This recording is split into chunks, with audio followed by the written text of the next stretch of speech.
John chapter 15 conclusion.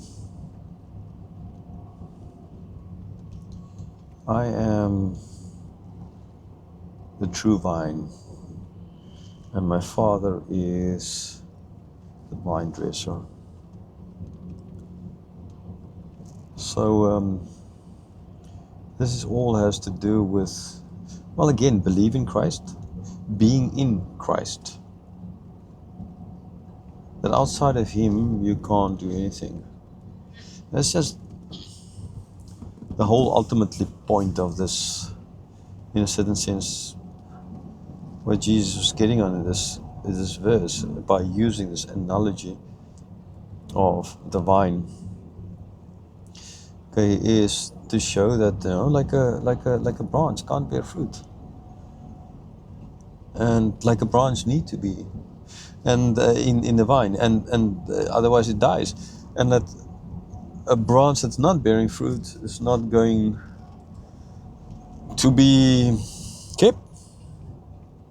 Okay, those who've ever worked with grapes, they will kind of know. You prune the certain branches bearing fruit, you prune them, others are just cut off.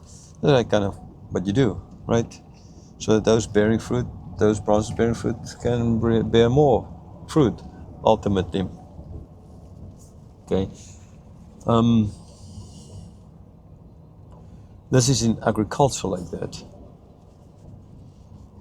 And I think what Jesus therefore is getting at here, and so much more in life, where it gets to doing good deeds. And we're not speaking of what these good deeds are, okay? Every major religion, be it Hindus, Muslims, Buddhists, they believe you need to do good deeds. This morning, the Hindu woman, were like, okay, but I need to do this. I need to do this because it's a good deed, and otherwise my day is going to be bad, right? On Bali, that was told me. Okay, or we know one of the 5 pillars of Islam, and is you're supposed to do good. They are very hospitable people, a lot more so than Christians, sadly so.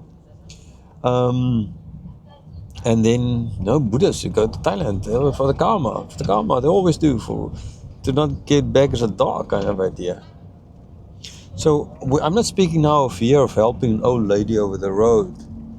Okay, that is too simplistic.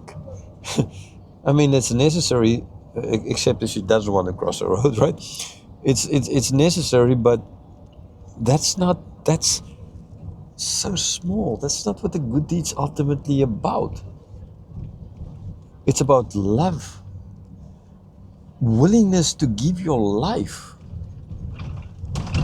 bearing those kinds of deeds that Jesus did, right? The good that Jesus did, the thing that ultimately bears fruit for eternity. So when you're in Christ, then you do good deeds. In other words, you're willing to literally die.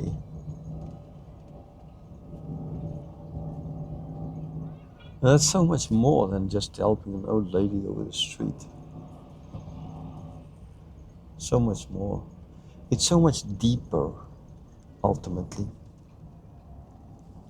So you need to ask yourself as well the question, are you in Christ? Do you believe in Christ? Do you keep His words? Do you have good fruit? Are you a branch which claims to be in Him, but isn't in Him? You'll be cut off. That's all. You'll be cut off. You can play the game, but Christ knows you're only playing the game. There's no end. There's no good end for you ultimately.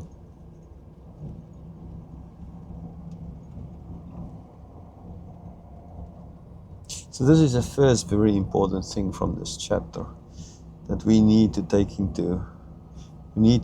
think about. If you're not bearing any good deeds, then why? no good fruit. Why? Are you truly then in Christ? Another thing that we see in this chapter coming out is that when you are in Christ, you bear good fruit, right? So in other words, you do good deeds. What will happen as a result? The world would treat you the same as Jesus, who did good deeds. Jesus, who died for his friends, like he said, and like it's explained in Romans 5, dying for his enemies, people like us, right? Good deeds, great fruit, the best fruit you can get, the best fruit, okay? The best fruit is not the durian, like they believe in this part of the world. It's actually not bad. I mean, it doesn't smell good, but it's actually tastes actually good. It's just expensive. Right, but not as expensive as the life of the Son of God, the Son of Man. Okay, so if you do good deeds like Jesus did, the world's going to hate you. The world's going to hate you. So another question you ought to ask yourself then is, does the world hate me? Now, that does not imply, okay, you need to go out there and jump on things and start jumping on people and say, you need to hate me because I'm a Christian, and if you don't hate me, then I'm a bad Christian or something like that. No, I mean, you didn't go and stand in front of a mosque and start shouting, that Allah is evil or something like that. I mean, you don't do something like that. If they don't stone you, then don't go complain. Okay, I mean, that's stupidity. Okay, that's not what hating means. That's just plain stupidity. I mean, there's a place and there's a place. Okay? But when the world's always fine with you, then as well you need to ask yourself the question, why? Why is that like that? Why is everyone, the world? I mean, Jesus said, they hate me first. And this, you're a servant, and I'm the leader. So if they hate me, then sure they're going to hate you, right? So I guess it's two things that you can look at your own religious life to determine if you are truly a child of God, and that is, do you bear fruit, and then because of that, the world hating you. Does the world hate you? A few other things that just came out in this chapter is the fact of Jesus is the one that chose you, not you him. He chose you. He is the one appointing you to do good deeds, not you appointing him to appoint you or anything like that to do good deeds. He appointed you. You are in him. You can't do anything on your own. That is as well a very important lesson here. You never, and for too many Christians, that is what they believe, what they live out, as if they are the ones who do everything. They are a great pastor. They are a perfect preacher. They are this. They are that. They are the reason that they are the reason they have money, right? I can't give this because I worked for it. This is my money. This is my members in church. I worked hard so that they're my members. I'm not giving them to anyone. They're not. It's not yours. All of this you have because of Jesus, right? So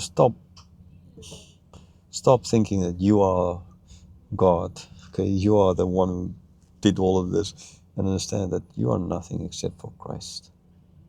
You are nothing except for Christ. Except for Christ, you're dead in sin. Except for Christ, there's no hope. Except for Christ, there's no life.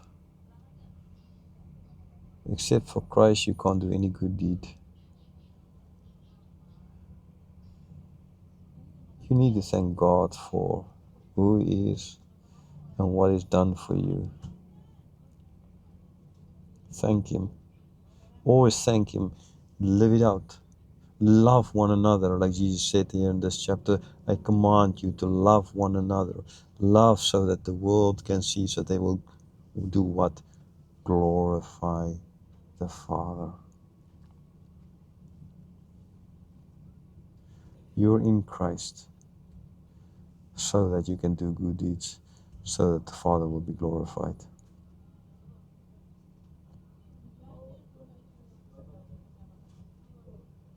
Are you glorifying the Father? Are you, is your life glorifying the Father? So yes, there's a lot we can learn in this chapter. A lot. So make sure, that you are ultimately, don't just call yourself one of the elect, but make sure that you are. Okay? And like Jesus said here, so be in Christ. Don't be caught out when he comes back and he tells you, I don't know you, I didn't know you, I never knew you. Know him now while it's time. Keep his word, love one another, live for the glory of God in everything always. Okay, I want to finish with these words. Soli Deo Gloria.